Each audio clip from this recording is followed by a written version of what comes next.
l'affaire Menel n'aura visiblement fait tirer aucune leçon.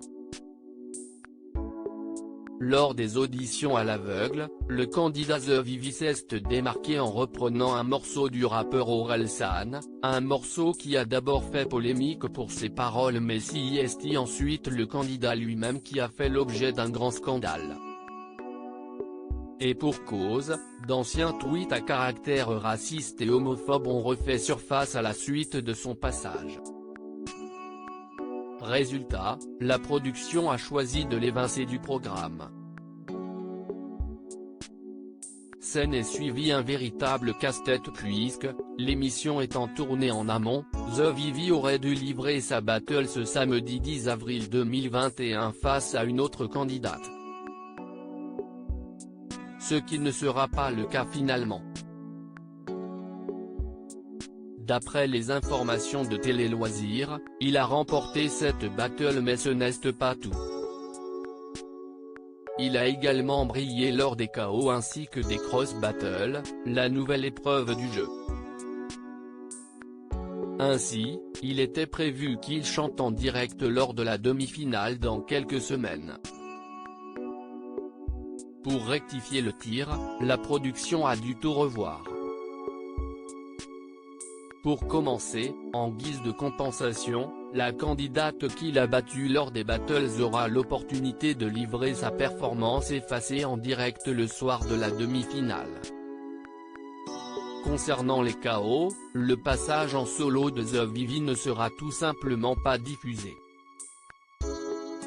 Jusque-là, plutôt facile. Mais l'affaire se corse pour les cross battles. Car, cette étape a pour but de laisser les coachs choisir un talent dans une équipe adverse pour affronter un des siens. Une nouvelle battle somme toute devant un public qui vote à la fin pour le meilleur des deux candidats. Vincent de son vrai nom s'est encore une fois illustré à ce moment-là. Toujours d'après Télé Loisirs, la production a donc rappelé le dernier candidat éliminé dans l'équipe de Vianney pour le remplacer dans la suite de l'aventure. Le coach aura donc bien une équipe complète pour la demi-finale.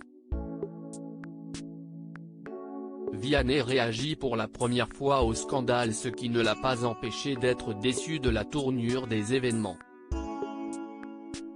J'aurais bien aimé que le public se régale avec les prestations qu'il nous a offertes dans The Voice, a-t-il regretté lors d'une interview pour Télé Loisirs. Il espère désormais que son ancien protégé ressorte grandi de cette malheureuse affaire. Je pense que cette histoire va beaucoup lui apporter, dans sa vie d'homme, dans sa vie d'artiste. Mais il a su s'en excuser, a-t-il reconnu. Et pour lui d'ajouter avec tolérance, si est un mec génial qui a tenu des propos inacceptables à un moment de sa vie. Je trouve ça beau que, sans se trahir, il demande pardon et dise je regrette. Je trouve que ça lui donne une certaine noblesse.